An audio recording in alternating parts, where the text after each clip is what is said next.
Hello, and welcome to episode 8 of the DX Mentor, All Things QSL. Thank you for joining us. I'm Bill, age 8B, the DX Mentor. My guests are DX gurus that we can all learn from. In this episode, we will discuss everything you need to know about confirming a QSO. My guests are Joe, WAGEX, Dave, KDV, Tom, NR8Z, and Mike, W0VTT. So let's stop listening to me and tune into those guys and see what they're chatting about.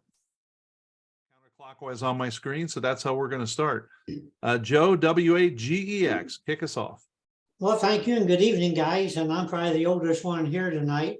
Been a ham for 53 years, big DXer, or I think I am, and on the radio every day. So I highly encourage everybody to turn the radio on and make some cues. All right, thank you. Tom, NR8Z. Hi, yeah, Tom, NR8Z, and I guess I've been a ham for more than 45 years, and I got into DXing fairly early in that journey, and I'm still working on it. So, and QSLing is important because you got to confirm them. Okay, and finally, Dave, or not finally, but Dave, KADV. Hey, well, I'm the young guy on the block. I'm not quite been hamming, not quite 45 years yet. So, Tom, you got me beat there a little bit. But when I grow up in DXing, I want to be Joe. That's all I got to say. And like Tom said, QSLing is the name of the game because the job isn't finished until the paperwork is done. And with that, back to you. All right, well, and I'm Bill, age 8B. I've been a ham since 1971, which is 52 some years also. So I think all of us, it sounds like we have 200 plus years of experience, which really makes this whole DX Mentor podcast exciting to me. Joe made a comment a couple of weeks ago. I don't think I've been off of any one of these where I haven't learned quite a bit, and that's exciting, and I'm looking forward to tonight. So I guess the first question that a DXer or any ham would have is, what actually makes a valid QSO? You know, maybe I heard him on the air or I repeated my call, but Tom, what actually makes it a valid QSO? And my understanding is that you need both call signs there. Obviously, the call sign of the other station and your call sign. You need a date, and you need a mode. Is I think the minimum. Is that correct, Dave? Date and mode and frequency and call sign. But even simpler, when I'm on the air, I'm not even ready to log it yet. What information do you and I need to exchange so that I can even claim that as a QSO? You need a single piece of data, whether that's a signal report or whether that's the call sign, name, or something like that, is what I was always taught, that it requires at least one data exchange to make it a contact, to make it a legal QSO. Okay. And that's why you have the expeditions send 599 or 5N or whatever, is so it makes it a legal contact. Because if they just sent the call and nothing else, that wouldn't necessarily mean that it's a legal contact, because you didn't really exchange any data. Okay, excellent. So Joe, what is a valid QSL card? So I've sent you a QSL card. You look at it, what needs to be on there for that to be a legitimate QSL card representing that QSO? Well, I think what Dave said there, the call sign, the date, the frequency, and I think that would make a valid card. Am I correct, David? Well, for the league, if you're talking about all things DXCC, and I assume that we are, being that that's the DX Mentor podcast, Right. The league says a legal card must have the call sign, the name of the entity, the date, the call sign of which you worked, the mode, and frequency is what makes it a legal QSL card.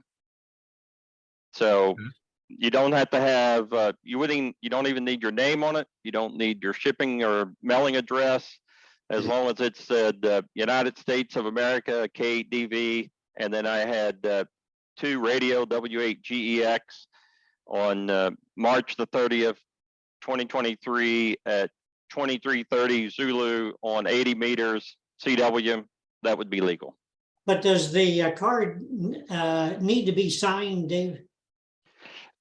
They prefer it to be signed, but with the advent of labels and stuff that have been used, they've sort of got away from that. So it's not really a full requirement. The there's only, if you send somebody like the county hunters used to send out the MRCs, you know, for getting counties confirmed, and you'd have to sign it and send it back.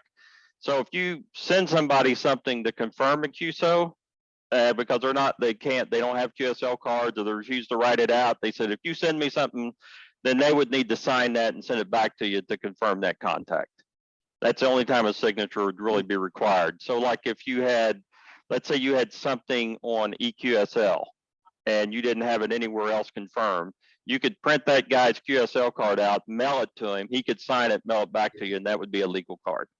So could a card or the confirmation, could that be put on a napkin, for example? Absolutely. And I Okay. think I had that in an example one time on a presentation I did, Joe. So yes, it could be on a bar napkin or the back of the bar napkin, but preferably not one that's sat there and soaked up the, you know, the condensation off of your beer glass. Okay, good. That was going to be one of my questions. Does it have to be a really nice, colorful card? And it really can be anything that has that information on it then. Absolutely. So does anybody remember when we used to, and I'm not going to wax nostalgia necessarily, but remember when we used to have to send a bunch of them to Newington, and it would go to the DXCC desk, and we'll talk about card checkers and LoTW in a little bit, but still you would bundle up these things that were so precious to you, right? You'd insure the heck out of them.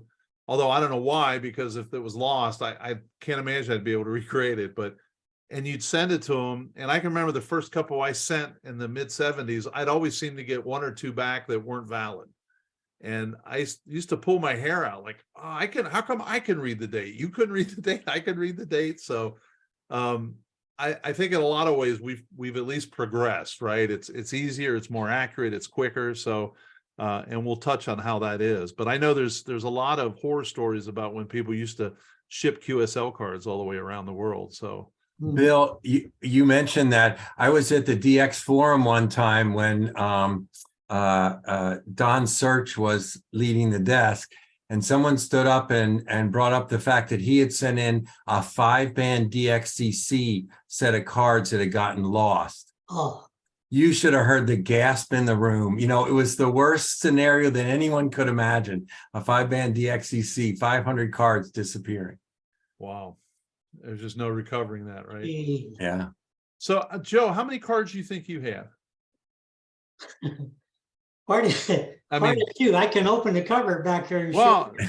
But I would say 1,000 or more, and most of them are needed countries, banned countries, all-time new ones, not like 500 cards from Ohio or 500 from Kentucky or Tennessee. Most of them are cards that I pretty much cherish, like you're talking about.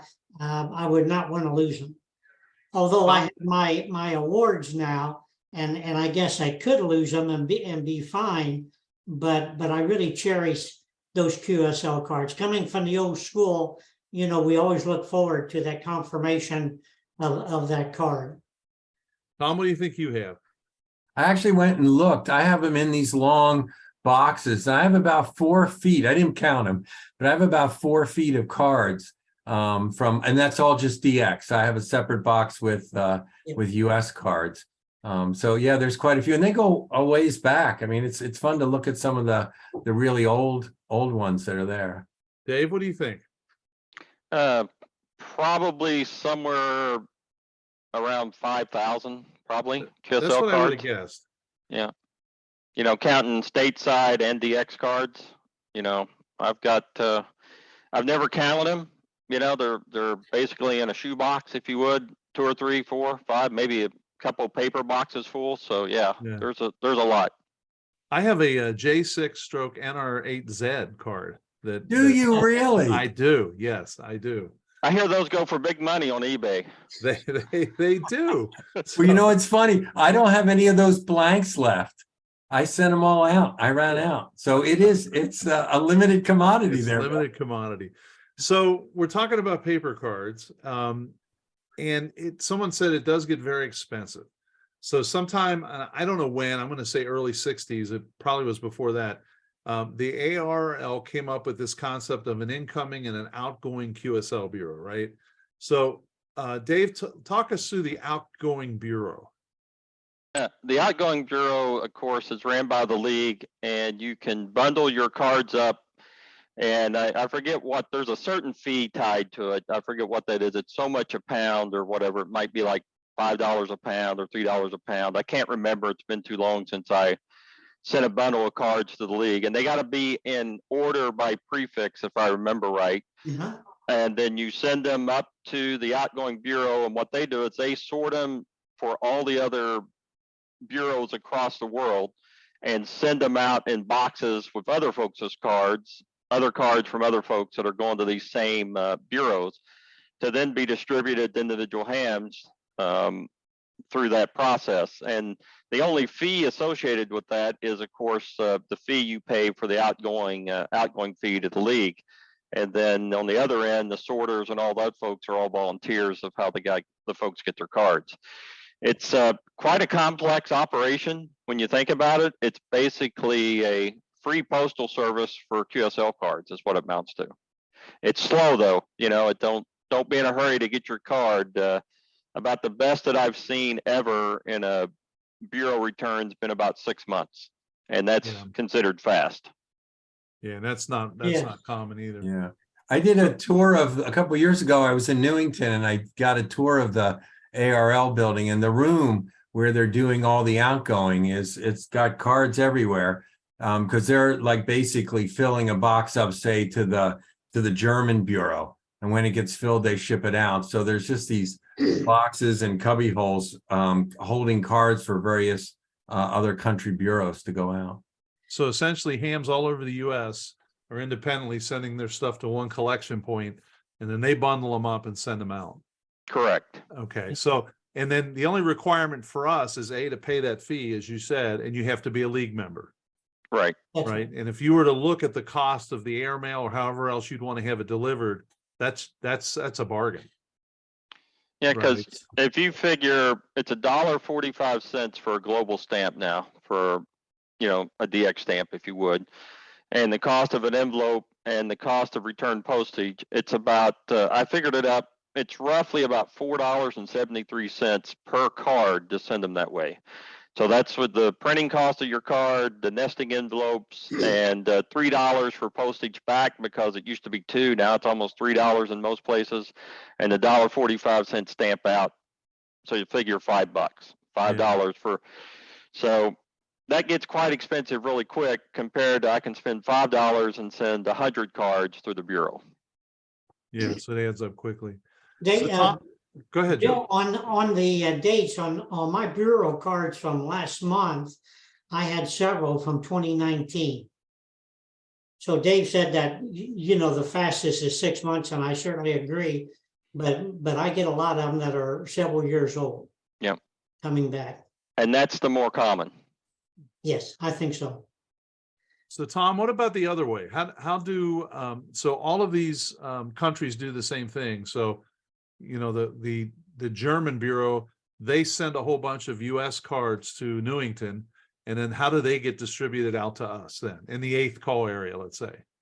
Right. So the ARL gets these bundles of cards, boxes of cards coming in from the bureaus around the world, or the national agencies, and they sort them by number district. So, the 1s and the 2s and the 3s, and that gets sent to a bureau for each number. So here in 8-land, in Westchester, Ohio, is the 8-land bureau, and they get these large boxes of cards from the ARL of all the 8s that have been pulled out of the boxes and bundles that came from multiple national organizations. And then there's a group of sorters there that sort it down to the first letter of the suffix. So NR8Z, there's a 8 guy who does all the Z's, my guy, and he gets everything that is an 8Z. And then he sorts them down to the final level of all the Z folks, and will send them out if you've got envelopes on file. So what does that mean? I have envelopes on file. Right, which is, we all know as sorters is one of the biggest frustrations of being a sorter. I hate to see QSL cards without an owner. What you do as a ham is send some, ideally the 9x6 envelopes, those manila envelopes with the little clasp or knot. Send a few of those to whoever your sorter is. So you can send them to the 8th area QSL Bureau if you're a US 8, or to the 1 or wherever you are. You can also look up, and sometimes the address is there. You can send them directly to your letter sorter. What I ask folks to do is put one 1 ounce stamp on each envelope and then stick in the envelope a few other stamps. And that way, depending on how many cards you get each time I do a sort, I can send you a couple cards in with 1 stamp, or if you got a whole bundle, I'll stick some more on your envelope and send them out to you.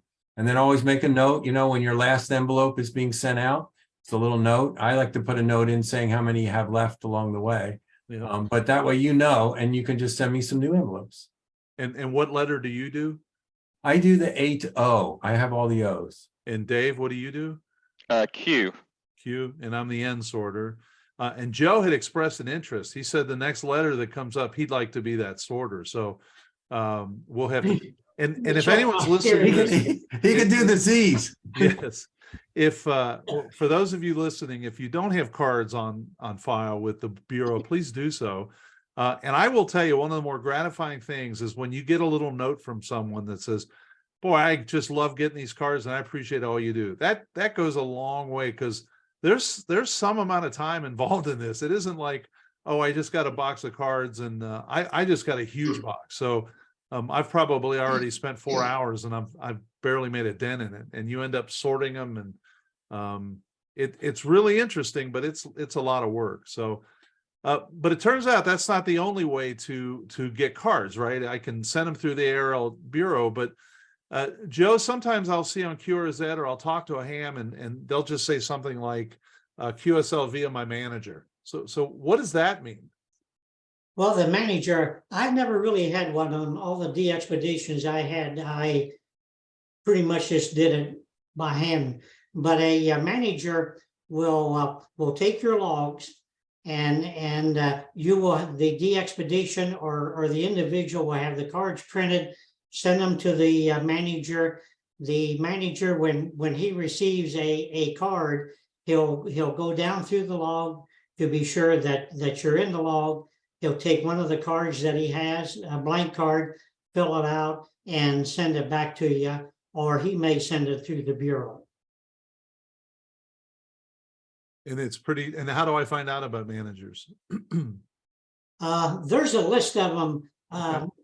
Dave, does the ARL have a continuous list on the managers? No, they do not. Okay. So you would have to, usually if you work a individual that has a manager, when you go on their QRZ page to look up their info, it will have W8GEX, for example, is my manager, and here is his address. Okay. And that's the way we need to do it then.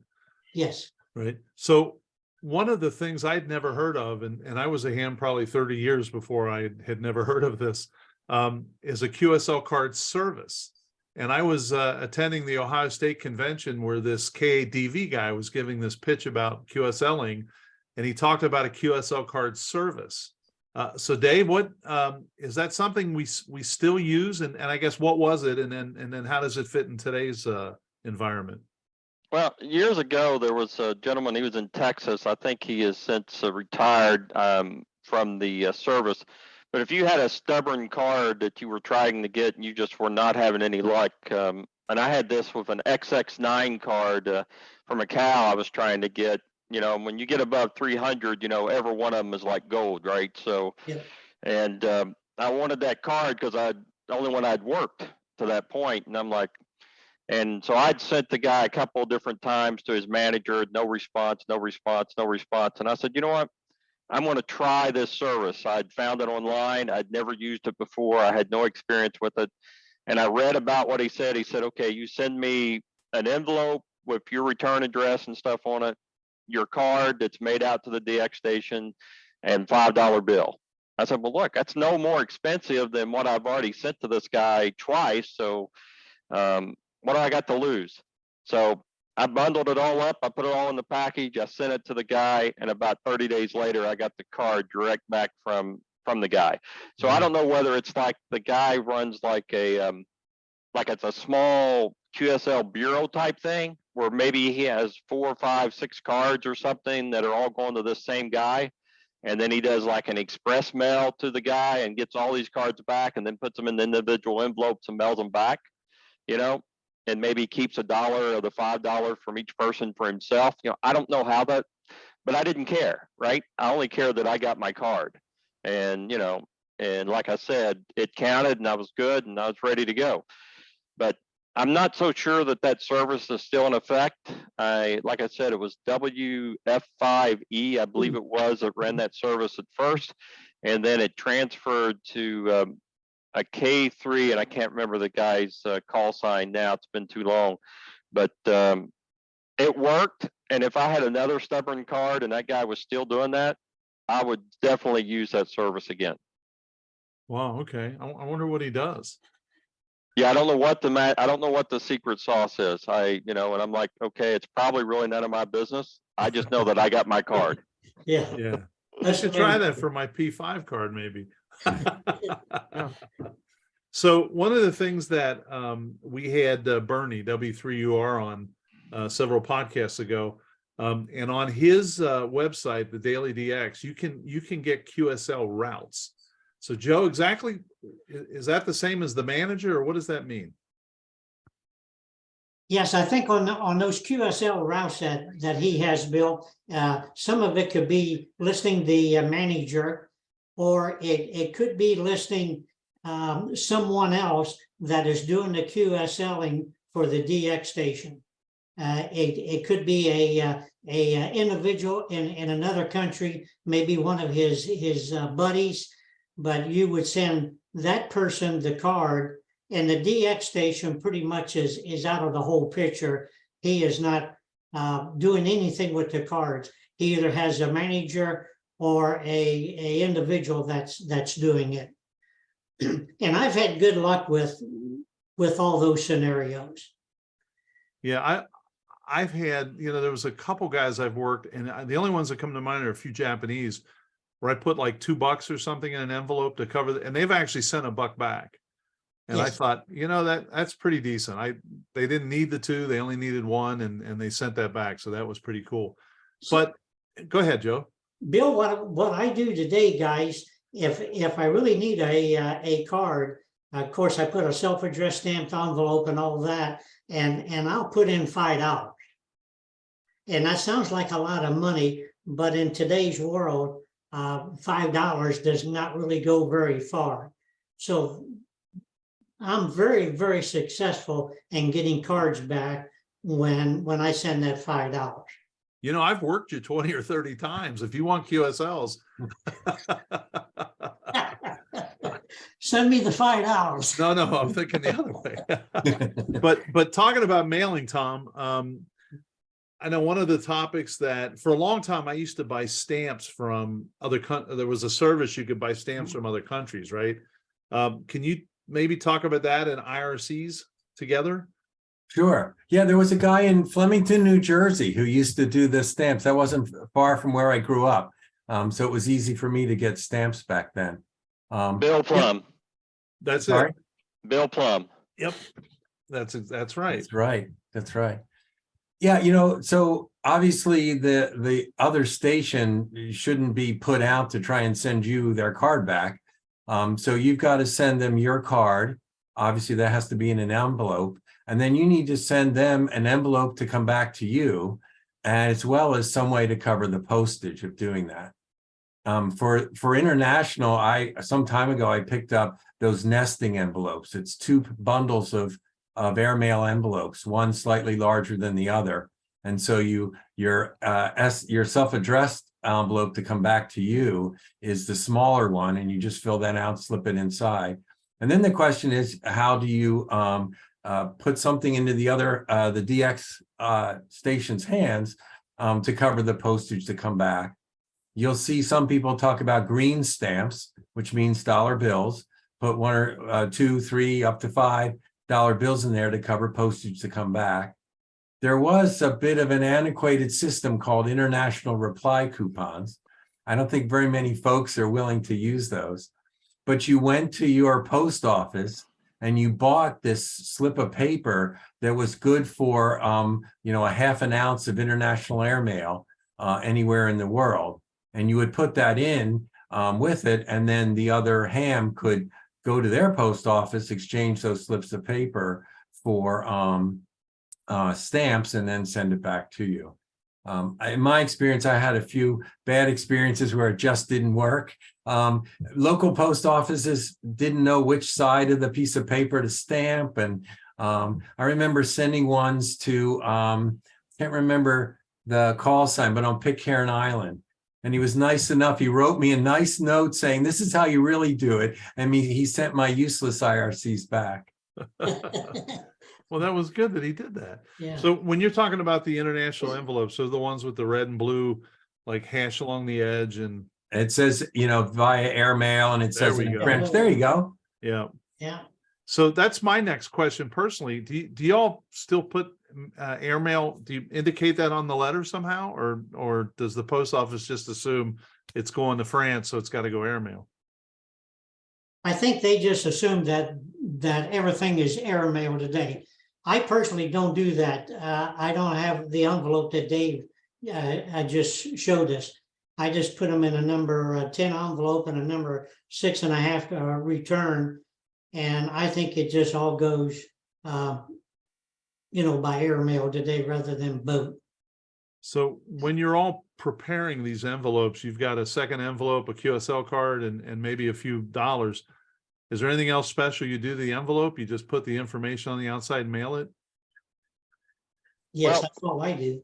What I do now, I'll I write can- on my return envelope, I'll write the QSO information, my call sign, the date and time, the frequency.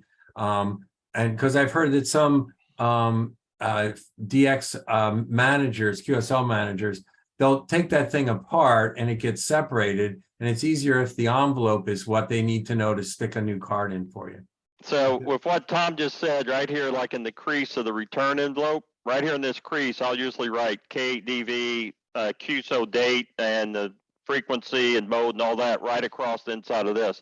So when they seal it up, it's completely hidden. So it doesn't cause any problem with the post office or anything like that. And because they gotta open the envelope up anyway to put your card and stuff in it, so they're gonna see it, or if there's question, so it's right there, the information. Okay, for everyone. So Anytime I send the card out to somebody, yes. what I do in the lower left-hand corner, I put the call sign of the card that's coming back to me. Huh. Mainly so when I get the mail, I can look at that and laugh and rather than cry. Well, if you remember, or you wouldn't remember this, but in our newsletter, I've got interviews with different hams. And there was a ham in Brazil who had sent along two things that he heavily recommended. And one, and I have a roll of tape right here, you put Scotch tape on the back of the envelope flap, so that it can't, if they think it's easily opened, they'll open it. So if you put tape on it, that now they have to have some sort of a tool to cut it. And the second thing he said that a lot of people are doing is they'll write on the envelope something like handle carefully photographs inside. So that way they don't bend it and they do all this other stuff. And I've not tried that yet, but I did remember that. And then in all fairness, we've heard of in QRZ.com, they'll say, well, now I use a manager EA5GL or something like that because mail doesn't make it to my house. And every time I see that, I really kind of stop for a minute and give a thanks to the fact that that's not as much a challenge for us. And that's something nice to reflect on, that we don't have to worry about that. So, so go ahead. Joe, do you have something or? Yes, Tom was talking about the IRCs, and I haven't bought one probably like the rest of us in many years. So I worked a guy in Iran, and on his website says that he has to have 2 IRCs. Don't send any US dollars, send him to IRCs. Well, the post office, as far as I know, does not sell them anymore. So I went to one of the QSL managers, a guy by the name of Steve Whitley, and I bought 2 from him. He sends them to me, then I forward them on to the guy in Iran, and that's the card that I got today. So it does work, but it takes a little time. So we have an additional expert that's joined us, Mike W0VTT from the frozen tundra of Minnesota. So Mike, before we continue on, give us a quick overview of you and what you're doing up there in Minnesota. Well, good evening to everyone, and sorry for being late.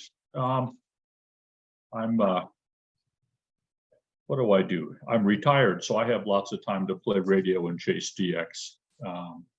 I'm a card checker. I've been one since the program started in the early 90s.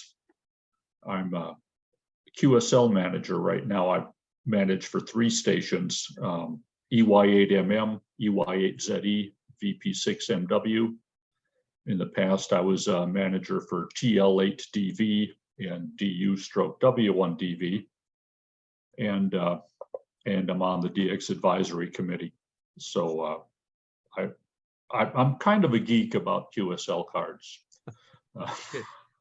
Well, that's good. Well, let's go back a minute because we kind of touched on managers already, but now from a manager standpoint, what are things that people do that drive you nuts? I mean, you want to confirm it for them, right? Yes, I do. What are typical mistakes that the folks that are listening to us can avoid? Getting the correct time on the card, filling out the card neatly so I can read it. And this one's going to sound silly, but it's not. Don't fold things over when you put them in the card. Send everything in a number 10 business-sized envelope. Include a small number 6 3/4 size envelope. And put that envelope in the large envelope upside down. So the flap of the smaller envelope is on the bottom. When you go to open an envelope with a letter opener or a knife, you stick it in, you slit it. And I can't tell you how many times I've slit the flap of the inner envelope because it's resting up against the top one. And here in the States, you don't need to tuck everything inside and make it harder for me to pull out. Write the call sign of the station you're sending for somewhere on the outside of the envelope. Like I said, I do 3 different stations. And I put them in a little file and wait till I get a pile of them. I'm going to do cards tomorrow for EY8MM because I have a couple dozen. Put his call sign on the outside of the envelope, and then I can just look at it and put it in that pile. I don't have to open it and look at it. The dog disagrees with that, but don't listen to him. So that takes care of a lot of and they sound like nitpicky things, but when you're doing dozens of them at a time, it adds up. Sure. Mm-hmm. So I have a stack of cards that I want to submit. We haven't even touched on LoTW yet, so we still have these physical cards in our hands. Okay. You and Dave are both card checkers, so yep. We'll touch on you to talk about regular card checking, and then Dave can tell us why there's a different category for 160 meters. Okay. The single most important thing when you submit cards is make sure that your stack of cards is in the exact same order as they are listed on the application. If you do the online application where you type the information into the league's webpage and then print out the application they give you, make sure they are in exactly that order. Doesn't matter what order they are in, as long as the application and your cards are in exactly the same order. If you do the traditional paper application where you fill out everything yourself, they want them in a specific order. They want them separated by band, and then within each band by mode. And then if you have cards that have 2 or more QSOs on them, they go at the end. And there's a reason for that. When you do this application, I send in the paper and they have to look at that paper and type everything in by hand. And it's fewer keystrokes if they don't have to change band and mode with each QSO. And if you do that, please print neatly so we can read them. I've had some that were so bad that I took them home and I redid them at home. I typed them out so the poor guys at headquarters wouldn't have to struggle to read what the guy wrote. So those are the two things. Make sure they're in order, and we do score you on your handwriting. Yes, I'm in trouble. So Dave, what about the card checking process? What are you looking for and why is 160 different? Well, just like Mike said, first of all, we're looking for an application that we can read. It doesn't do us any good if we can't read it. The cards are the cards, right? And you'll get cards with bad writing on them, good writing. And the thing I look for is to make sure the card has not been compromised, that it doesn't have any other markings on it other than what was put on it by the issuer, if you would. Also, guys will ask me about when they have an application, they go, well, I got multiple QSOs on a card, but I only need one. I say, take a Post-it note, write which contact you want credit for, and attach that Post-it note to that QSL card. Do not write on that card. Don't put any other markings on that card other than what the issuer put on it. And then I look for the common things, right? Does the call sign and entity appear on the card? Is the made out to the right call sign for the guy on the application, or is one of the calls listed on his application the guy on this card? It's not my job to determine whether the card is good for credit or not. My job is only to confirm what is on the card against what's on the application. On 160, it's a little different because I guess in the past there've been, some fraud and stuff on 160, especially since the introduction of the work bands and 17 meters. And so guys thought they would be smart and they would put a little dot between the 1 and the 8 on 18 megahertz. And but if you know 160 at all and you've operated there and you've operated enough like myself to get DXCC, you spend enough time there to know that the band is not going to be open to Japan in the middle of the afternoon here in the Midwest. It's just not going to happen. So you got to know your Zulu times, and why also the league requires us when we check 160 cards that we have to list the only time that time is pertinent on DXCC application is for 160. And they want us to write the time of which the QSO happened out in the side of the QSO so that they can, it's a different layer of verification, right? To ensure that that card and QSO did happen at a time that makes sense, that you did, work Japan, that it was, 1000 Zulu instead of, 1800 Zulu, right? Here in the Midwest, so that it makes sense. And that's the big requirement. There's been a few guys that's tried to pull some stuff, when you see it, but what they don't know is that my magic green pen puts a mark out there, and when I list the time out there and the league sees that and they'll see a note from the checker, it says, this card is questionable. Please, I verified time, and the time doesn't make sense for the guy's location. Chances are the desk in Newington will make the decision to throw that card out. But again, it's not my job to throw it out. It's my job just to check against the application. And if I do see something that I think is not above board, to put a note on the application to bring their attention to it. So, and then part of that would be, he might have the time right, he might have Japan right, but he didn't do it in July. End of December, maybe, but not July, right? Correct. Yeah. So Mike, if I wanted to be a card checker, do I just go online and send the ARL an email, say I want to be a card checker, or how do you become a card checker? There are a couple different ways. Every DX club, and that means an ARRL special service club whose specialty is DX, Every DX club may appoint one card checker. May recommend one card checker. Card checkers are appointed by the division directors. It's a division level appointment. The section manager may recommend one card checker for his section. And then the division director may appoint, as they recently changed this, the division director may appoint as many card checkers as he feels are necessary to cover his territory. You have to be known to the people who are appointing you. They have to be able to vouch for you. You have to have a DXCC with at least 150 countries confirmed. And then the people appointing you have to know you or know enough people who know you and will vouch for you, that they can trust you to do the job properly. Okay, so it's not just ad hoc, which is what I would have expected, but I didn't know. So Yes, now So- you know. now I know.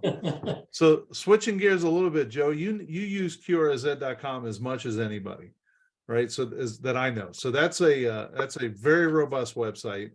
I'm sure it's very large in size. What kind of information do you get from it, and how do you use it on a daily basis? Yeah, I really do use it a lot, Bill. So I'll go on QRZ. I'll work a DX station, and I'll go on the QRZ to see what their method of QSLing is. It could be LoTW, it could be direct. They may have a QSL manager. So I'm really in love with QRZ. They do an excellent job, that guy does. Anybody use it for anything other than just, not say just, but just finding information out about the other station? Oh, one way I do, Bill, is as a card sorter. If I have cards for somebody, I'll look them up on QRZ.com, and hopefully there's an email there so I can try and reach out to them and say, hey, you've got cards here. If you want them, please send me an envelope. So do you check the silent key section of QST every month? And which I hate doing. I'm not disrespecting, but I do go look at that, and I think, okay, I look at my master list, and somebody's on there, I make a note, and then those QSL cards are not forwarded. I assumed other people do that. I don't know. I do that as well. And then occasionally when I look someone up on QRZ.com, it will say the person's a silent key as well. And then I know to make a note in the file. Well, there's been two things I've noticed a lot of on QRZ.com. So the station will have their call sign. They'll have their address, oftentimes the email address. But then something else I've been noticing a lot, it will say QSL via OQRS, or it'll say no paper card needed, or if you really need a paper card, send me, do it this way. But so Tom, since you have the floor, tell me about OQRS a little bit. Sure. So OQRS in general is a mechanism by which you can request a QSL card electronically rather than sending the card as your request. Because if you think about it, most of these DX stations don't need the 1001 Ohio QSL card from me. They just need to know enough information to send me back a card. And then most OQRS systems like ClubLog, if they need some funding to do it, you can pay with PayPal or some other electronic means. So a lot of times you'll go in and look them up. You can put your call sign in, and it'll tell you whether or not there are contacts there. Then you would request the QSL, and you have to provide the date and time and typically the band for that contact. And that's the way in which they check that, yeah, this is a legitimate QSO request. And then some stations, a Buro card would be free, and you just ask for one, and it'll wind its way through the Buro as we talked about it. And other places, you can pay some money, and they'll send you the card directly. Okay. So Dave, another thing I see a lot of is ClubLog. So tell me about ClubLog. Club Log was started from a guy over in England, Great Britain, and it has ballooned into incredible website and service over the years. It's essentially a repository of where DX expeditions mostly use it, where they will deposit their logs a lot of times live from the operation, and gives you a way to go out and check to see if you're in that log. Not necessarily real time, although there is a real time component to Club Log that not everybody's using now. That'll let you see, am I in the log? Did they get my 160 contact or not? Right. So it's like not quite instant gratification, but usually most guys are uploading logs within 24 hours. So the next day from a DXpedition, and sometimes even more often than that. So it also helps cut down on the pileups, right? Because if I go in there and I see now, oh, I made that 160 contact, I don't have to get back in that pileup, right? So they've reduced it at least by one. And then through that, you can use the QSLing service through that to request a card from different DXpeditions. You can put your own log out there. You can also integrate it with the LoTW so that it will keep up with your wants and demands. So you can get reports out of there to see what have you worked, what do you need, what band do you need it, what mode do you need, you know, all that kind of stuff. All that statistical data is available out there on Club Log, even for you as an individual, even though you're not a DX station. My log goes out there automatically. You know, every time I make a contact, I think it's every 10 contacts, it automatically gets uploaded to Club Log. And you can request a card from me via the Buro going out to Club Log. And so it's that's the nice thing about it. It's not just for what we'd say is DX, but it's for any station that would want to use it, as long as you agree to their rules, which is basically, I agree if I'm going to put this out here and let people request cards from me, I agree that I'm going to send the card back to them. So it's not anything ridiculous when it comes to that, but it's a great service. I mean, I really push it for guys that wanting QSL cards or wanting to get confirmations from the expeditions and stuff. It's a great tool and a great asset for us, and especially as DXers. Sound like an interesting guy to have on a podcast, wouldn't you think? I would think so, yeah. I would think so. Yes, he would. Yeah.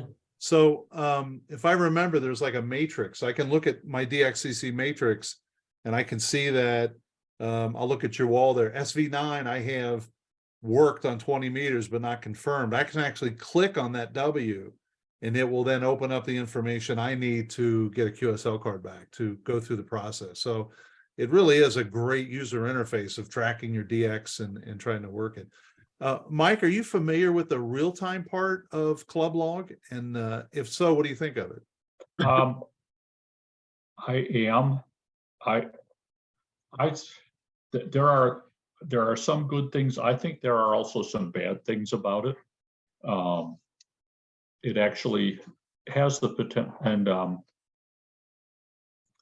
I don't think we need real-time updates. And I'm not sure this is the proper forum to go into that. But it does lead to the potential for fraud and abuse. The regular OQRS service through Club Log is very convenient. EY8MM uses that, which means I use it, and I get probably 2/3 of the QSL requests for him come through Club Log. Okay. Well, I will say I can remember in the late 70s, and it's about all I remember, but I kind of got my hand smacked on the air because I was following up with, at the time, what was known as an insurance contact, because I wasn't sure I was in the log. I think I was, but I wasn't sure. And they weren't coming back for 5 or 6 years. And I thought, I got to make sure. So not only was I already in the log, I think I ended up probably working the very same guy I worked the first time. And he didn't appreciate the insurance contact. I didn't, to be quite upfront, I didn't realize I was really doing anything wrong. But there were two things I can remember. I also got a not in the log email. and a log in the not in the log QSL card. And when you get a not in the log QSL card in the mail, and you have another way to confirm them, and they're not going back for 5 years, getting your hand smacked for an insurance contract, that's an easy trade-off to me, right? Yep. So I do appreciate the real time, but I also appreciate the fact that it can be a problem. You know, it could be a challenge, but it is awfully nice to go there and look at the real-time display and say, yep, AJ8B on 20 meters, that's in the log, and then I know it's a done deal. So I can see both sides of that. Joe, coming down kind of the home stretch here, the one thing I know that I think you have a love-hate relationship with, and you can correct me certainly if I'm wrong, but that would be LoTW.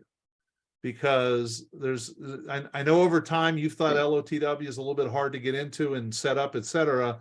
But I think the last call, it was a few podcasts ago, we were talking about LoTW. I think Mike was on the call, and we determined that there's some extra security up front that makes it a little frustrating, but boy, if you didn't have that, then the confidence in the system and the way it works wouldn't be there. But overall, if you want to just give us a 30,000 foot view of LoTW, that'd be great. Logbook of the world. Well, there for a while, I was a little reluctant to it, but then I finally got into groove, got into it. I upload, depending on my QSOs every day, but if I get 25 or 30, I'll upload them. Or if I get 2 and I'm done for the day, I upload them to LoTW. I really like LoTW, then I can go back in and EY8 Mike, I'll see, I'll work him this morning. He'll upload, I upload, and I'll go in there and see if Nodur has confirmed me. And it really works slick. It takes, and Mike can follow up with this because I think he's more knowledgeable about it than I. But once you get into the groove, it works real simple. But starting off, you might need a little help. I certainly did. And so do you agree with that, Mike? I do, and I'm in exactly the same boat. When I started, it was a little frustrating. There are some hoops you have to jump through.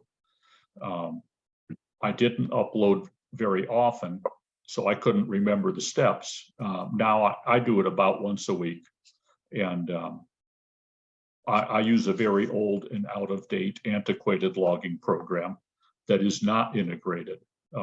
Some of them, like Dave said, you know, it just uploads automatically every 10 QSOs. Mine is completely manual. I have to do everything step by step.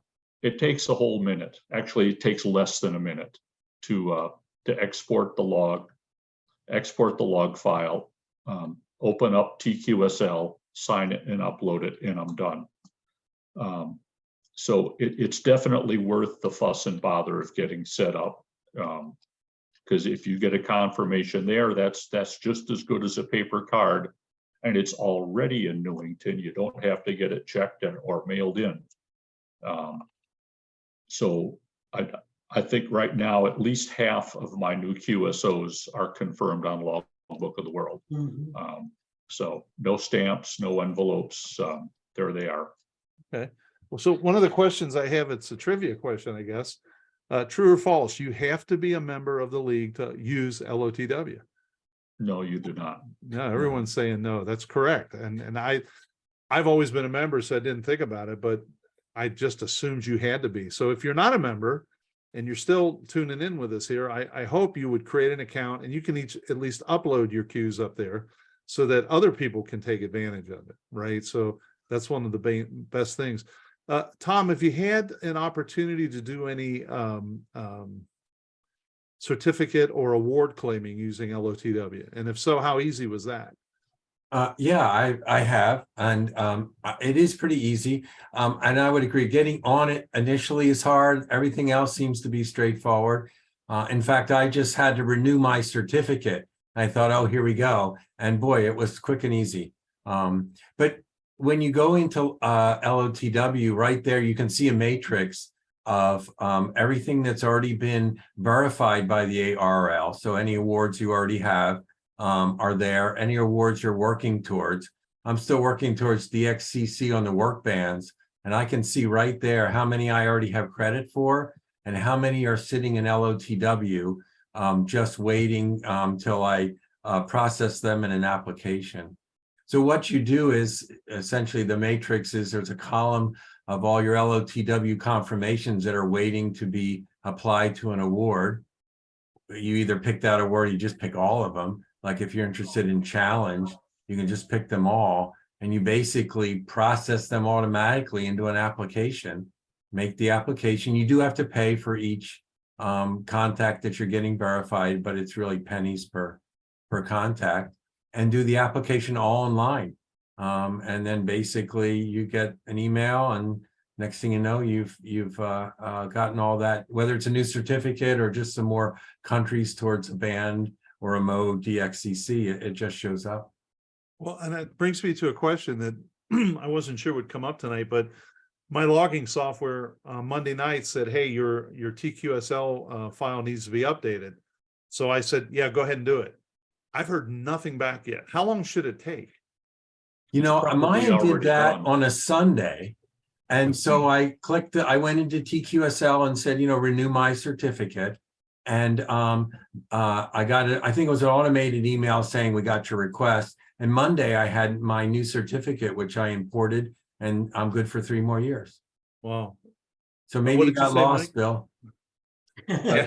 It said it happens very quickly. Okay, so Yeah, I didn't get any. The log program shows me that it was requested, but I got nothing back in the email. So something disconnected somewhere.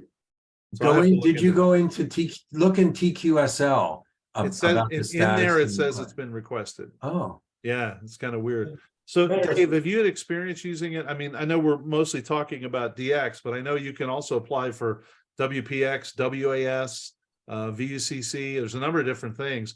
Have you spent any time with that part of LoTW?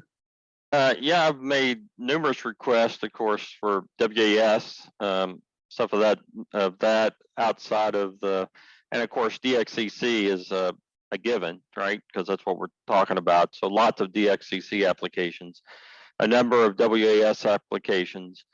And I did do the process and went through and applied for my 5-band worked all zones through the LoTW, just because I had the cards, but it was just so much easier. And if you count your time worth anything, it really wasn't that much more expensive to go through and get the 190 cards credit, credit for my 5-band WAZ, and do it that way. And it was pretty routine. It was, yeah, I mean, so it worked a lot like the DXCC and WAS applications.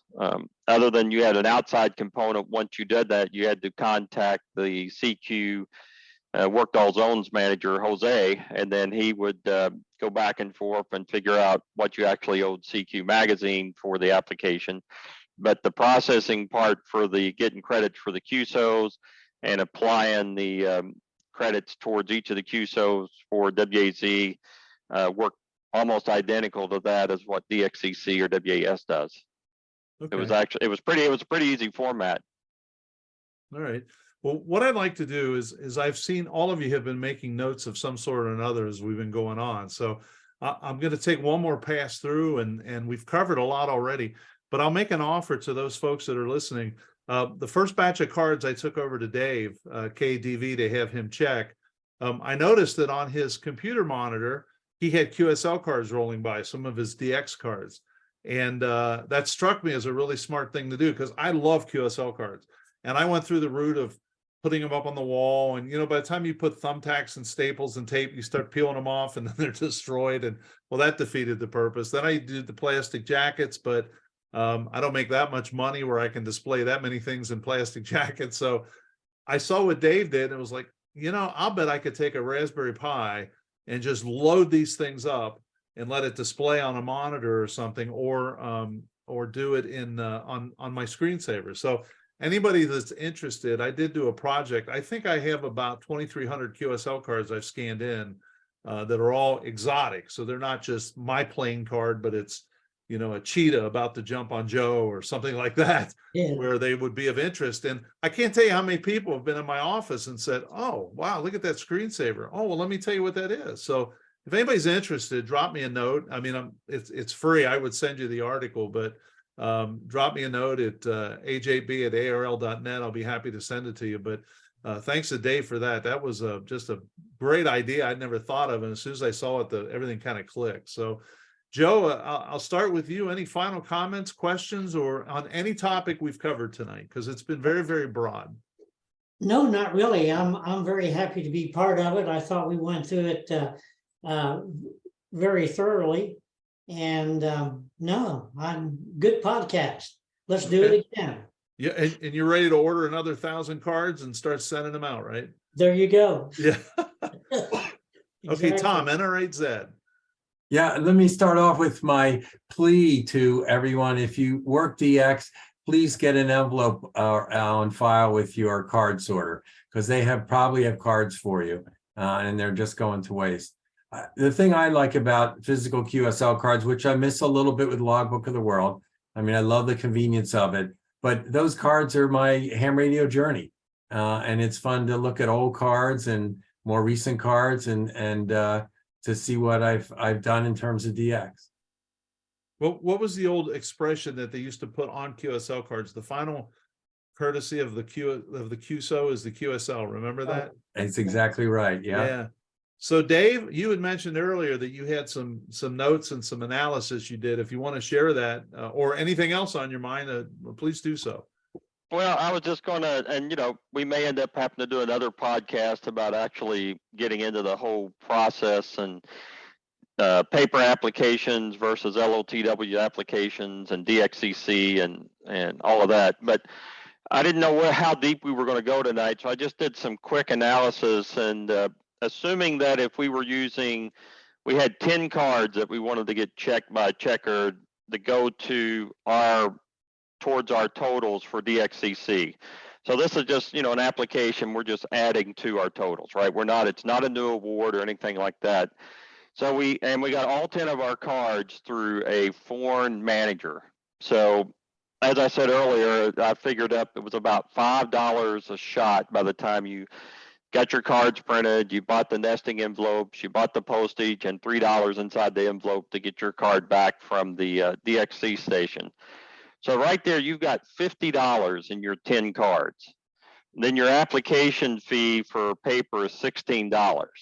So now you've got $66 in your application versus if you'd have done those same 10 via LoTW, it'd have been 12 cents per QSO. So that would have been what, $1.20 plus a $7.50 application fee.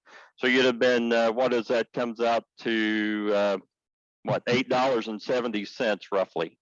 So do the math and you can tell that LoTW is a bargain. And plus it keeps track of all that stuff for you. You don't have to fill out any forms. You don't have to do any paperwork. You don't have to do anything. You just put it on there and it takes care of it for you. A few clicks and the next thing you know is you've got your endorsement and your count just went up by 10. So that was my comparison. I knew that there was quite a savings with LoTW, but I'd never really sat down and done the math on it to that extent. But so I thought that was pretty interesting when it comes to, although I love physical QSL cards, right? But I've got to the point now that I don't hardly send for a physical card unless it's on a difficult band, like 80 or 160, and it's something brand new, either a mode or a new entity or something like that. If I already have it confirmed, chances are I'm not going to send for the card, right? If I've already got it on that band or what have you, because it's just, you can spend a lot of money in QSLing in a hurry. So that was my 2 cents in my comparison. Of course, that's taken, if you assume we used overseas managers, the price would be a little different if you use stateside managers, but stateside managers aren't near as common today as what they were years ago. Seems like there's more and more DX stations that are using foreign managers to us, which is okay. Most of them are good and reliable and you get your cards, but sign of the times. But LoTW is my preferred method for DX confirmation collecting. So it sounds like a good hybrid is to use LoTW to confirm them and then use the Buro to get the physical cards for some of the ones you want, right? So that would be the most cost-effective way to do it. Right. And I agree with what you guys said earlier when I got my bundle from my sorter for age 8B this week. And I gotta tell you, the first thing I did was I ripped it open, sat down and would go through and say, hey, Karen, look at this one. Look, and you're looking at the back. And I think most of mine were from 2019. I think so. It's 3 to 4 years. If you want it quick, like somebody said, and I do the last sorting group I got for the N letter. There were a couple in there from Hungary from 2012 that jumped out at me just because I had flipped them the right way. So for the most time, for me, it seems to be 2 or 3 years, but you will get some in there 10 and 12 years old. So, well, Mike, you've kind of heard where we were going. And again, I apologize for not sending you the right time, but that's okay. We'll take care of that. And the next one, I'll get you on an hour early. So then we can kind of balance it out and make it up. The other thing we talked about, just so you know, is outgoing bureau, incoming bureau managers, QSL card services, routes, and mailing. The card checker, of course. So any of those topics ring a bell or anything that you've already made a note on? Boy, I'd love to have you share with us. Yes, I'm only aware of one QSL service that's left. They're kind of a hybrid between going direct and through the Bureau. And that's K3 Fox November. He also sells foreign postage stamps. And he's got a website. It's airmailpostage.com. Okay. Airmail postage, all one word, airmailpostage.com. And he sells the nesting envelopes, the European sized ones. For when you do use stamps, please use a forever stamp, because the way prices go up all the time, if it has to sit there for any length of time, chances are the postage gets somebody higher when the manager has to send it back. And airmail postage, like I said, he sells foreign stamps. And if you need a card from someone who's not a serious hardcore DXer in a country, he's just a casual operator, but you want his card, sending him an SASE with stamps from his country is much easier. And I've had excellent luck with that. There used to be a couple different guys who sold foreign stamps, and I think K3 Fox November is the only one left. For you VHF guys who make a lot of contacts up in Canada and want cards, we can buy postage stamps direct from Canada Post. I got hot and heavy on 2 meters for a long time and worked a lot of grids up there. So I would send the guys an SASE with Canadian postage on it. So there's a few more little ditties for you. Okay. And I would point out also that Canada is part of the QSL Bureau system. So if you notice on, again, QRZ.com, where they, will swap via the Bureau, Canada's just as good as Spain or anywhere else. Everyone I see from Canada, I usually send it to them. Just because I kind of like it, and a lot of their cards are a lot of our cards are terrific too, but a lot of them are beautiful, from the Rockies and some various other areas. So anything else? You guys have been terrific, and I've made a note. I'd like to have a follow-up in-depth dive into, let's go through an application. Let's see what it says. How do you get set up and stuff like that? So we'll get that scheduled in the future. I'd love to do that, and certainly have this group. No, I'm sorry, Mike. I already gave you your chance. No, when we do that, will this be available on video, or is it just an audio podcast? No, it's both. Yeah, it's both. Because it would be very. I've done presentations on this for clubs. And it's very, very convenient to do a video presentation like that, and screen sharing, and actually go through the application, and so you can show it to them. The picture is worth 1,000 words, as they say. Okay, and I made a note. So yes, it would be both. So we got do a little more effort on the podcast to explain it, and then, but heck, everyone who's on the podcast can flip over and watch it on YouTube. So Okay. That would be easy to do. So, well, I appreciate everyone's time. I certainly do. And it was really interesting, as I knew it would be, and it's going to be very popular. I'm sure of that. I know QSLing has dropped off, but I don't think it's dead by any means. Like I said, I just got a big box, both to me personally from my guy, and then for me to send out to the end people. So it's still active and it's still going. So I really appreciate your time as always, and I'll have you all on back again. And in the meantime, keep me in mind if we have any new accomplishments or anything else I can share with the group. Oh, what do you got? This is from last week from EY8MM. Okay. Well, here is, since you're going to do that. And then I have another 30 OQRS on Okay, Club Log. So there's my stack that There I you just go. got for me. So that's the AJ8B stack, and I don't even know when I'll go through putting those in. And but I'll scan a few in and get them out there and have fun with it. So and my grandkids seem to enjoy it too. So I'm hoping that's a hook to get them involved. So as always, have a great evening. I'll see you guys in the pileups. And again, thanks for everything. I appreciate your time. Yeah, thank you, Bill. Take care, Bill. Thanks, Bill. 73 OM, and good luck in the contest. You're a veteran DXer. I'm sure that brought back memories. It did for me, for sure. Thank you for joining us on this edition of the DX Mentor. And thanks to our gurus for this episode, Joe, WAGEX, Dave, KDV, Tom, NR8Z, and Mike, W0VTT. I'd love to have your feedback, answer your questions, and provide help with any DX or amateur radio issue that you're having. If you need clarification on something or you just have a question, email me at thedxmentor@gmail.com or call at 513-855-3980. You can also follow us on Twitter using the DX Mentor handle. Each episode can also be listened to in podcast form. Just search for the DX Mentor in your favorite podcast app. An episode schedule and more information can be found at aj8b.com/the-dx-mentor-podcast. Please drop me a line if you achieved an all-time new one, receive recognition, or have a DX event that you would like to mention. We'd be happy to do that. Also, if you'd like to follow us, please subscribe and tell your friends about us. We seem to be the best kept secret in the DX world. 73 for this episode, and thanks to my ex-YL Karen for her love and support.